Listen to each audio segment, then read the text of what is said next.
So we are starting with the fourth session of chapter 1 issue of shares. हम already allotment of share देख चुके हैं, irregular illegal allotment देख चुके हैं. अगर आपको उसको रेफ़र करना है तो आप प्रीवियस वीडियोस देखिए.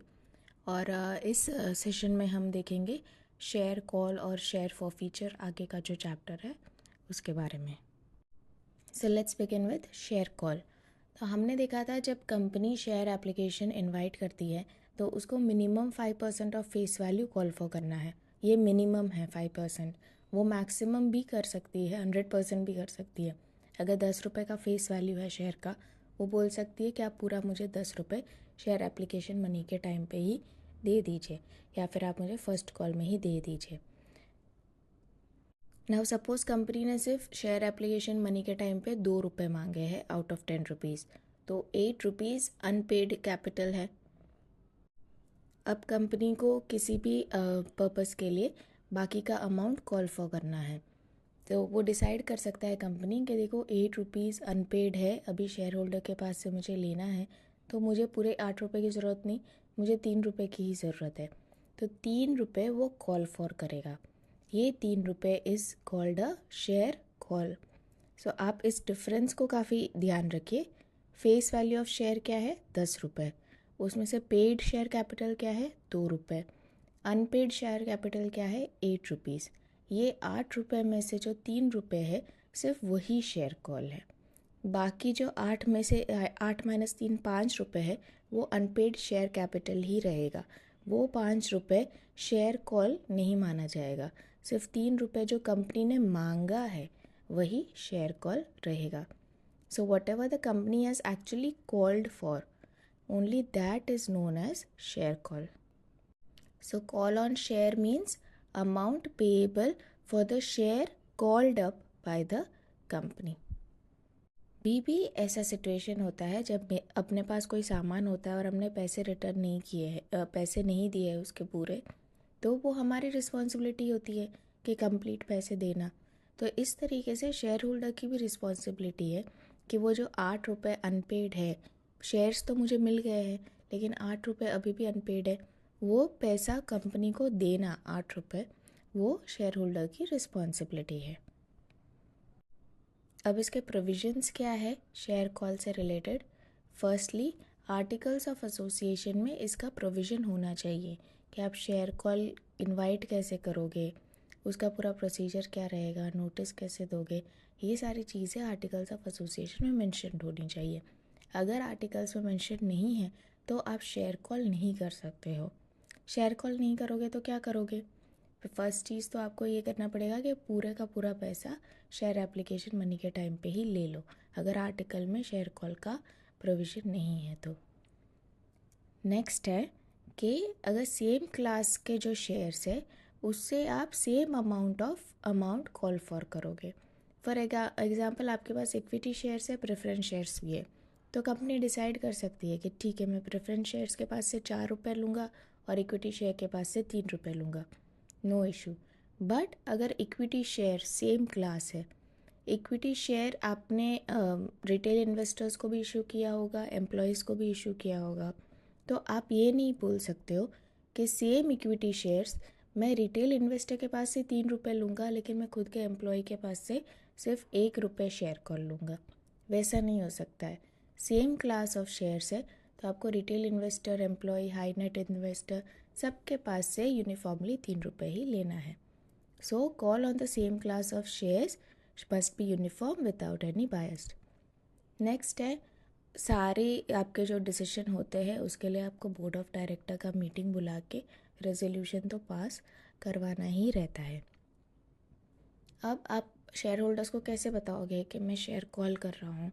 आप उसे एक नोटिस दोगे. नोटिस में आपको क्लियरली लिखना है कि अमाउंट क्या रहेगा कॉल का, कितने टाइम में आपको पेमेंट करना है, कहाँ पे पेमेंट करना है, वो कहाँ आएगा पेमेंट करने के लिए. अगर वो आपको चेक दे रहा है तो चेक में नाम क्या होना चाहिए, वो चेक पोस्ट कहाँ पे करना है, कौन से एड्रेस पे करना है, ये सारी चीज़ें मेंशन होनी चाहिए. और ये जो पैसा आएगा वो कंपनी कहाँ डिपॉजिट करेगी? कंपनी बैंक में एक सेपरेट अकाउंट खोलेगी जिसका नाम होगा शेयर कॉल अकाउंट, और सारे का सारा पैसा वो शेयर कॉल अकाउंट में ही डिपॉजिट होगा। उसके बाद जब सबके पैसे आ जाएंगे, उसके बाद एक वेरिफिकेशन होगा कि क्यों किन लोगों के पैसे आ गए हैं, किन लोगों का पैसा बाकी है। वो वेरिफिकेशन कंप्लीट हो जाएगा, उसके बाद कंपनी उसको विड्रॉ कर सकती है। पर स्टार्टिंग में जब डिपॉजिट होगा वो एक सेपरेट शेयर कॉल अकाउंट में ही डिपॉजिट होगा। अगर कोई शेयर होल्डर पैसा नहीं देता है शेयर कॉल का, तो कंपनी के पास राइट है कि वो शेयर होल्डर का शेयर ट्रांसफ़र राइट और वोटिंग राइट दोनों को स्टॉप कर सके टेम्पररीली। वोटिंग राइट मतलब जब एजीएम होता है, एजीएम में बहुत सारे डिसीजंस लेने होते हैं, तब शेयर होल्डर्स से वोटिंग मांगा जाता है कि कौन फेवर में है, कौन अगेंस्ट है। अगर आपने शेयर्स के लिए पेमेंट नहीं किया है, शेयर कॉल पे नहीं किया है, तो बोल सकते हैं कि आपके पास वोटिंग का राइट नहीं है जब तक आप पूरा पैसा नहीं दे दो। शेयर ट्रांसफ़र भी रिस्ट्रिक्ट कर सकते हैं, मतलब मैं किसी और को अपना शेयर सेल नहीं कर सकती। नेक्स्ट है, 2 कॉल्स के बीच में मिनिमम 1 महीने का गैप होना चाहिए। मतलब ऐसा नहीं होना चाहिए कि आज मैंने 3 रुपये मांगे, 15 दिन बाद मैं वापस 2 रुपये मांग रही हूँ, उसके 10 दिन बाद वापस मैं 1 रुपये मांग रही हूँ। ऐसा नहीं होता है। 2 कॉल्स के बीच में मिनिमम 1 महीने का गैप होगा। नेक्स्ट, अगर किसी शेयर होल्डर ने पूरा पैसा नहीं दिया, शेयर एप्लीकेशन का पैसा विद इन टाइम लिमिट, तो कंपनी उस पर इंटरेस्ट चार्ज कर सकती है। अब देखते हैं शेयर कॉल करने का प्रोसीजर क्या है। सबसे पहले आपको डिसीजन लेना पड़ेगा कि हाँ, मैं शेयर कॉल करना चाहता हूँ, मैं पैसे मंगवाना चाहता हूँ शेयर होल्डर के पास से। डिसीजन कौन लेगा? बोर्ड ऑफ डायरेक्टर लेंगे, बोर्ड ऑफ डायरेक्टर की मीटिंग में। और डिसीजन किस तरीके से कम्युनिकेट होगा? Through a resolution. Board of directors एक रेजोल्यूशन पास करेंगे और ये रेजोल्यूशन में सारी इन्फॉर्मेशन उनको इंक्लूड करनी पड़ेगी कि अमाउंट ऑफ कॉल क्या है और लास्ट डेट ऑफ पेमेंट क्या है। उसके बाद जो रजिस्टर ऑफ मेंबर्स है उसको क्लोज़ किया जाएगा। 2 रजिस्टर्स होते हैं, एक रजिस्टर ऑफ मेंबर होता है, रजिस्टर ऑफ शेयर ट्रांसफ़र होता है। तो सपोज़ मैं शेयर कॉल करना चाहता हूँ 10 जून को, तो अभी 10 जून को शेयर कॉल करने के लिए मेरे पास एक कंप्लीट लिस्ट ऑफ मेंबर्स होनी चाहिए। मुझे पता होना चाहिए कि मुझे किन लोगों के पास से पैसे मांगने हैं, है ना। तो वो लिस्ट बनाने के लिए मुझे उसको रजिस्टर को क्लोज़ करना पड़ेगा। एक बार क्लोज़ हो गया, उसके बाद जो शेयर्स है वो एक बंदा दूसरे बंदे को ट्रांसफ़र नहीं कर सकता, सेल नहीं कर सकता। अगर सपोज़ किसी ने सेल किया भी, तो भी वो जो नया परचेज़र है ऑफ शेयर्स, उसका नाम रजिस्टर ऑफ मेंबर्स में अपडेट नहीं होगा। लेकिन अब आपने मेरा सेल करने का राइट तो रोक लिया, लेकिन वो मुझे शेयर होल्डर्स को इंटीमेट भी तो करना पड़ेगा।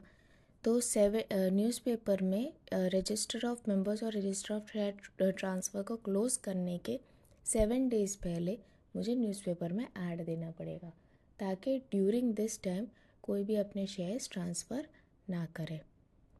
फिर मुझे एक लिस्ट बनानी है ऑन कॉल ऑफ शेयर्स। इसमें लिस्ट में क्या रहेगा कि नेम क्या है मेंबर का, एड्रेस क्या है मेरे शेयर होल्डर्स का, उनके पास कितने नंबर ऑफ़ शेयर है, पर शेयर कितना कॉल अमाउंट है। अगर किसी शेयर होल्डर ने एडवांस में पैसे दे दिए हैं तो उन्होंने कितना एडवांस में दिया है। तो call amount minus advance amount, तो आपको क्या मिलेगा? Amount payable by the member. और उसके बाद उनको कौन सी तारीख को, एक कॉलम आपको खाली रखना है कि कौन सी तारीख को पेमेंट आया।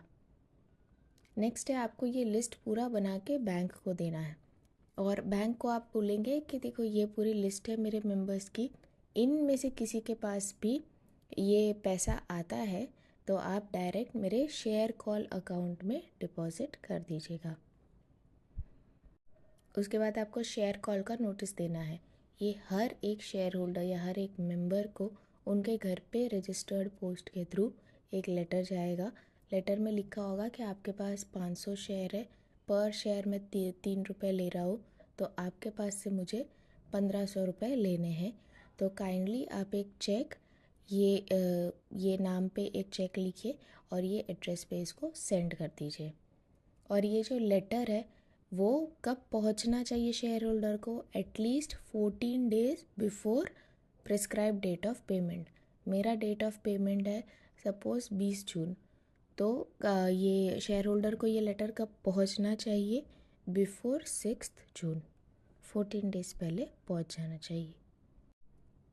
अब शेयर होल्डर्स पेमेंट करेंगे कॉल ऑन शेयर्स का, वो चेक देंगे, या फिर अगर वो सेम एरिया में रहते हैं, सेम सिटी में रहते हैं, तो वो खुद बैंक में जाके भी वो चेक डिपॉजिट करते हैं। जब हम चेक डिपॉजिट करते हैं तब हमको एक पे इन स्लिप भरनी पड़ती है। बैंक क्या करेगा, चेक ले लेगा उनके पास से, मतलब जनरल, पहले बता देती हूँ जनरल कंडीशन में बैंक क्या कहता है। जनरल कंडीशन में जब भी बैंक को आप कोई चेक देते हो तो वो चेक ले लेता है, पे इन स्लिप पे स्टैम्प मार के वो वापस आपको रिटर्न कर देता है। लेकिन आप जब शेयर कॉल के पैसे दोगे तो वो क्या करेगा, वो चेक रख लेगा, पे इन स्लिप भी अपने पास रख लेगा, और आपको एक अलग से सिर्फ एक रिसीट देगा कि हाँ हमने चेक रिसीव कर लिया है। ये पे इन स्लिप जो उसने अपने पास रखा है उसका क्या करेगा, वो कंपनी को दे देगा। कंपनी वो पे इन स्लिप से वेरीफाई करेगी कि कौन से इंसान का पैसा आया है और कितना पैसा आया है। नेक्स्ट है उसको कॉल लिस्ट अपडेट, कंपनी को कॉल लिस्ट अपडेट करनी है। तो पे इन स्लिप्स जो कंपनी के पास आई है उससे उसे पता चल गया किस मेंबर्स का आया है, तो वो जो पूरा मेंबर्स का लिस्ट है उसको अपडेट करेगी कि किस इंसान का आ गया है पैसा और किस इंसान का पैसा आना बाकी है। और ये जो लिस्ट है जिन लोगों का पैसा नहीं आया है, वो लिस्ट को बोर्ड ऑफ डायरेक्टर्स के नेक्स्ट मीटिंग में प्रेजेंट करेंगे, और फिर बोर्ड ऑफ डायरेक्टर्स डिसाइड करेंगे कि ठीक है ये लोग डिफ़ॉल्टर्स है, तो इनके खिलाफ़ हम क्या एक्शन ले सकते हैं। नेक्स्ट है duties of secretary regarding share call. तो ये पूरा जो प्रोसेस है इसमें सेक्रेटरी क्या क्या काम करेगा, मोस्ट ऑफ काम सेक्रेटरी ही करेगा। तो सबसे पहली चीज़, आर्टिकल्स में प्रोविज़न होना चाहिए, तो ये सेक्रेटरी का काम है कि वो वेरीफाई करे आर्टिकल्स में कि प्रोविज़न है या नहीं, और प्रोविज़न है तो उसमें एग्जैक्टली क्या क्या प्रोविज़न है, आपको कब तक रिसीव करना है, कब तक नोटिस देना है, वो सारे प्रोविज़न वेरीफाई करना है उसको, और उस प्रोविज़न के हिसाब से ही उसे काम करना है। अब सेक्रेटरी एक बोर्ड ऑफ डायरेक्टर्स की मीटिंग कॉल फॉर करेंगे। बोर्ड ऑफ डायरेक्टर्स की मीटिंग में एक एजेंडा रखेंगे कि हम इतना अमाउंट कॉल फॉर करना चाहते हैं, उसका रेजोल्यूशन पास करवाएंगे, वो ड्राफ्ट रेजोल्यूशन बनाएंगे, वो रेजोल्यूशन साइन करवाएंगे, अप्रूव करवाएंगे। एक बार रेजोल्यूशन अप्रूव हो जाता है उसके बाद वो न्यूज़पेपर में एक एडवर्टाइजमेंट देगी। ये भी कंपनी सेक्रेटरी का काम है कि वो इंश्योर करे कि एडवर्टाइजमेंट दे एटलीस्ट 7 दिन रजिस्टर ऑफ मेंबर्स और register of share transfer close होने के 7 दिन पहले। सो अगर मैं 31 मई को एडवर्टाइजमेंट दे रही हूँ तो वो कंपनी सेक्रेटरी ध्यान रखेगा कि एडवर्टाइजमेंट में क्लियरली लिखा हो कि 7 दिन बाद, दैट इज़ 7 जून को मैं ये क्लोज़ करूँगी। गलती से 3 या 4 जून को क्लोज़ नहीं कर सकते हो आपको मिनिमम 7 जून तक ओपन रखना पड़ेगा। नेक्स्ट, सारे शेयर कॉल के पैसे आ गए तो पे इन स्लिप देख के वो जो अपडेट करना है आपको लिस्ट अपडेट करना है कि भाई कौन से मेंबर ने पैसे दे दिए, कौन से मेंबर ने पैसे नहीं दिए, कौन से मेंबर एरियर्स में है, वो लिस्ट अपडेट करना, सही से अपडेट करना कंपनी सेक्रेटरी का काम है। ये जो शेयर कॉल पैसे आए थे जिस बैंक अकाउंट में, शेयर कॉल अकाउंट में, वो ओपन करवाना भी कंपनी सेक्रेटरी का ड्यूटी है। सो एक काम कर लेते हैं अपन, पहले सरेंडर ऑफ शेयर और शेयर लेन देख लेते हैं, फिर अपने पास टाइम होगा तो हम फॉर फीचर ऑफ शेयर देखेंगे, वरना फिर हम उसको नेक्स्ट सेशन में पोस्टपोन करेंगे। तो फर्स्ट 1.9 पे आप सरेंडर ऑफ शेयर्स देख लीजिए। सरेंडर ऑफ शेयर्स जो है वो शेयर होल्डर्स सरेंडर करते हैं, और इसका मतलब ये नहीं है कि आपका शेयर्स रद्द हो गया, ये सिर्फ फिज़िकल जब शेयर सर्टिफिकेट इशू होता था उस टाइम पे ये प्रोसीजर होता था। अभी तो सारे जो शेयर्स हैं वो डीमैट अकाउंट में ट्रांसफ़र होता है, सब कुछ इलेक्ट्रॉनिकली ट्रांसफ़र होता है, तो ये सारे कंडीशंस अभी नहीं होता है। लेकिन पहले डीमैट अकाउंट के पहले सबको पेपर में शेयर सर्टिफिकेट आता था। हमें जैसे स्कूल कॉलेज में हम कोई कंपटीशन जीतते हैं तो हमें एक पेपर में लिख के देते हैं ना कि हाँ इसको ये प्राइज़ मिला है, ये फ़र्स्ट आई है एलोक्यूशन में। वैसे शेयर सर्टिफिकेट में कंपनी का नाम, कितने शेयर्स है, शेयर का नंबर क्या है, ये सारी चीज़ें मेंशन करते थे और शेयर होल्डर्स को देते थे। और जब एक बंदा अपना शेयर दूसरे बंदे को ट्रांसफ़र करता है तो वो भी शेयर सर्टिफिकेट में लिखा जाता है कि mister XYZ transfers the share to Mrs ABC। फिर ABC दूसरे को ट्रांसफ़र करेगा तो ABC ट्रांसफर्स टू LMN। इस तरीके से हर एक एंट्री, जितने भी लोगों ने शेयर सेल किए, ट्रांसफ़र किया है, वो हर एक एंट्री शेयर सर्टिफिकेट के पीछे लिखा होता था। तो हम शेयर को सरेंडर कब करेंगे? अगर शेयर सर्टिफिकेट पेपर है वो फट गया, इट इज़ टॉर्न, तो फिर हम सरेंडर करेंगे। या फिर इलेजिबल है, over the period of time क्या होता है कि उसका जो हमारा जो इंक होता है वो थोड़ा फेड हो जाता है ना, तो हमको दिखाई नहीं दे रहा है कि नाम क्या लिखा है, अमाउंट और नंबर ऑफ़ शेयर्स क्या लिखे हैं, कुछ दिख नहीं रहा है, तो फिर हम उसको सरेंडर कर सकते हैं। नेक्स्ट है, हमको ट्रांसफ़र करना। जब शेयर ट्रांसफ़र करते हैं तो उसमें एंट्रीज आती है शेयर सर्टिफिकेट के पीछे के साइड में, लेकिन वो शेयर इतनी बार ट्रांसफ़र हो चुके हैं, इतना बार सेल रीसेल हुआ है कि अभी पीछे जगह ही ख़त्म हो गई लिखने के लिए, तो हम उसको कंपनी को दे देंगे। When there is no space left to record any entry of share transfer. Next, company बोल सकती है कि आप दे दो share certificate in case company shares को कंसोलिडेट कर रही है या सब डिवाइड कर रही है। कंसोलिडेट मतलब हम कंपनी बोल सकती है कि मेरे पास मेरे जो 2 शेयर्स है 500 रुपये को, उसको मैं कंसोलिडेट करके एक शेयर कर रहा हूँ 1000 रुपये का, तो मेरे 2 500 के शेयर्स मिलके एक शेयर 1000 रुपये का हो गया। तो वो पूरा चेंज करना पड़ेगा ना, उसका शेयर सर्टिफिकेट नंबर चेंज हो जाएगा और उसका अमाउंट चेंज हो जाएगा, तो मुझे रिटर्न करना पड़ेगा। नेक्स्ट है, सब डिवाइड भी कर सकती है, मतलब इसका कंसोलिडेशन का उल्टा। कंपनी बोल सकती है कि ये 2 शेयर है 500 रुपये के, मैं उसको सब डिवाइड कर रहा हूँ, अब ये 4 शेयर हो गए 250 रुपीज़ ईच के। तो उस केस में भी जब उसका शेयर सर्टिफिकेट नंबर और सारे डिटेल्स चेंज हो जाएंगे तो मुझे उससे कंपनी को सरेंडर करना पड़ेगा। नेक्स्ट है शेयर लियन। शेयर लियन कब होता है? लियन मतलब एक sort of right on your share. ये तब होता है जब कोई भी अमाउंट अनपेड है। जो हमने अपने एग्जाम्पल में देखा, 10 रुपये का फेस वैल्यू है, 2 रुपये पे कर दिए शेयर एप्लीकेशन मनी के टाइम पे, 8 रुपये अनपेड है। तो जब तक अमाउंट अनपेड है तब तक कंपनी के पास एक राइट है आपके शेयर्स के ऊपर। शेयर्स भले आपके हैं, आपके नाम पे है, बट आपने पैसा पूरा नहीं दिया है, तो कंपनी के पास भी एक राइट है आपके शेयर्स के ऊपर कि वो कभी भी वापस ले सकती है या कभी भी अपने कोई अलग राइट्स भी एक्सरसाइज कर सकती है। अगर आपने पूरे 10 रुपये दे दिए, जो फेस वैल्यू ऑफ शेयर है वो पूरे का पूरा दे दिया है कंपनी को, तो फिर कंपनी का कोई लियन नहीं रहेगा। So there is a lien only when there is an unpaid amount on the shares. अब जब इसको लियन मिलता है कंपनी को, तो कंपनी के पास क्या क्या राइट्स होते हैं, कंपनी क्या क्या कर सकती है। फर्स्ट चीज़, वो आपका जो शेयर ट्रांसफ़र का पावर है उसको रिस्ट्रिक्ट कर सकते हो। आपको बोल सकते हैं कि आप शेयर ट्रांसफ़र नहीं कर सकते हो, जब तक आप मुझे पूरा अमाउंट नहीं दे देते हो तब तक आप शेयर ट्रांसफ़र नहीं कर सकते हो। नेक्स्ट है, वो बोल सकते हैं कि मैं आपको डिविडेंड नहीं दूंगा, आप मुझे जितना अमाउंट दोगे उस पर डिविडेंड दूंगा, या फिर मैं आपको बिल्कुल भी डिविडेंड नहीं दूंगा आप जब तक 100% पेमेंट नहीं करते हो। नेक्स्ट है, वो बोल सकते हैं कि मैं आपको बोनस शेयर इशू नहीं करूंगा, आप जब पूरा पैसा पे करोगे तभी बोनस शेयर मिलेगा, वरना आपको नहीं मिलेगा।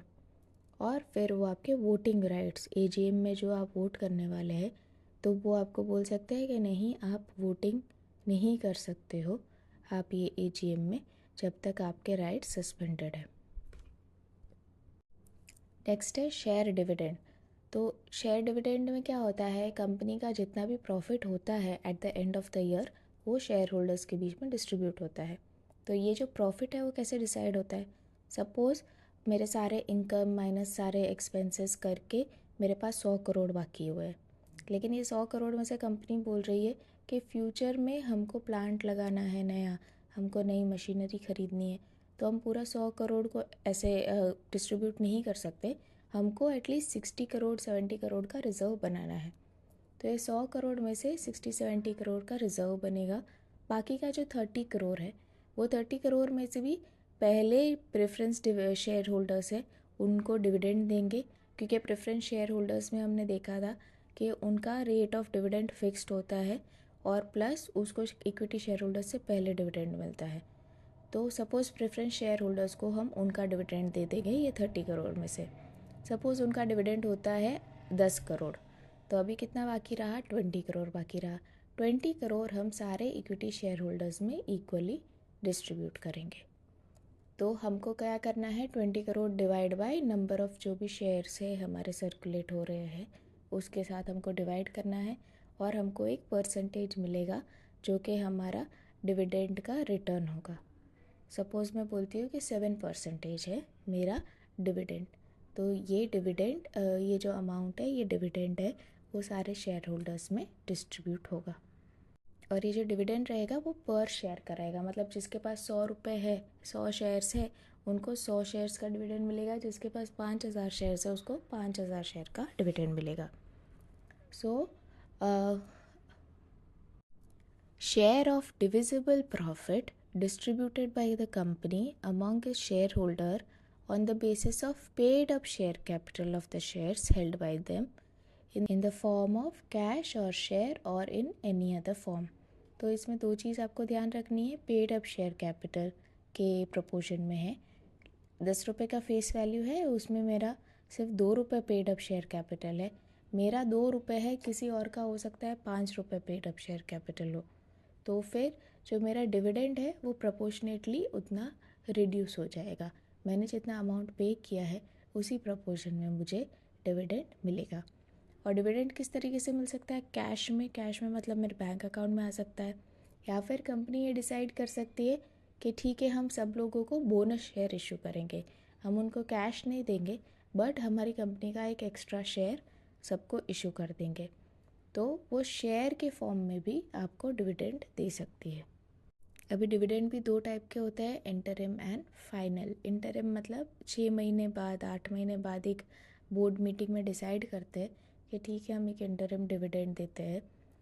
वो जो इंटरिम डिविडेंड होता है वो 6 महीने में अगर मैंने अपना प्रॉफिट एंड लॉस बनाया है तो उसमें मुझे प्रॉफिट दिख रहा है, तो मैं डिसाइड कर सकती हूँ कि ठीक है प्रॉफिट अच्छा है तो हम दे सकते हैं।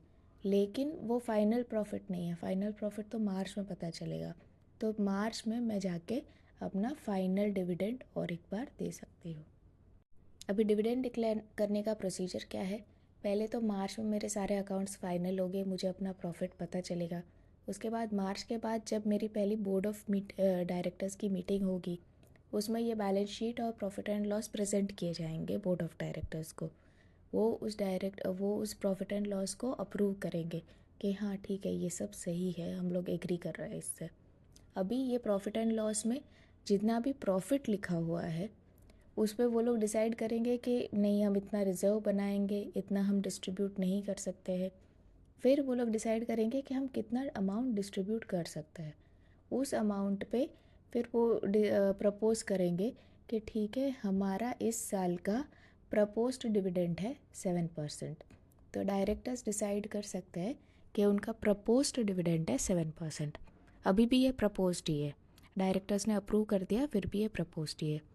अब आपको जाना पड़ेगा एनुअल जनरल मीटिंग में। एनुअल जनरल मीटिंग में सभी शेयर होल्डर्स का वोटिंग होगा, उनको बताया जाएगा कि हमारा 7% डिविडेंड का प्रपोज़ल है और शेयर होल्डर्स उसको अप्रूव करेगी, उसके बाद वो अप्रूव्ड डिविडेंड होगा। शेयर होल्डर के पास राइट है कि वो इस 7% को रिड्यूस करके 5% 6% कर सकते हैं, या फिर वो 7% को अप्रूव कर सकते हैं। लेकिन शेयर होल्डर्स ये 7% को इंक्रीज़ करके 8% या 9% नहीं कर सकते हैं। सो ये जो रेट ऑफ डिविडेंड है जो कि बोर्ड ऑफ डायरेक्टर्स ने प्रपोज किया है, इट कैन बी रिड्यूस्ड और it can be kept the same but it can not be increased. एक बार एजीएम में ये अप्रूवल हो गया उसके विदिन 60 डेज़ आपको सबको पेमेंट कर देना है। आप उसको शेयर होल्डर्स उसको डिविडेंड को इंक्रीज़ क्यों नहीं कर सकते हैं, बिकॉज जो डायरेक्टर्स हैं उन्होंने रिजर्व हटा के रखा है ना अपने फ्यूचर के लिए, फ्यूचर एक्टिविटीज़ के लिए।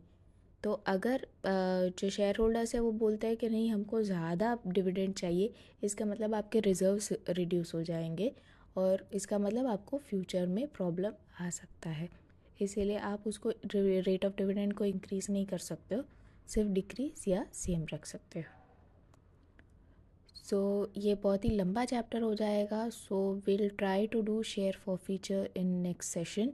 मेरा प्लान तो था करने का, बट फिर बहुत ज़्यादा ही ओवरलोड हो जाएगा, सो हम एक छोटा सा सेशन शेयर फॉर फीचर का अलग से रखेंगे। Thank you.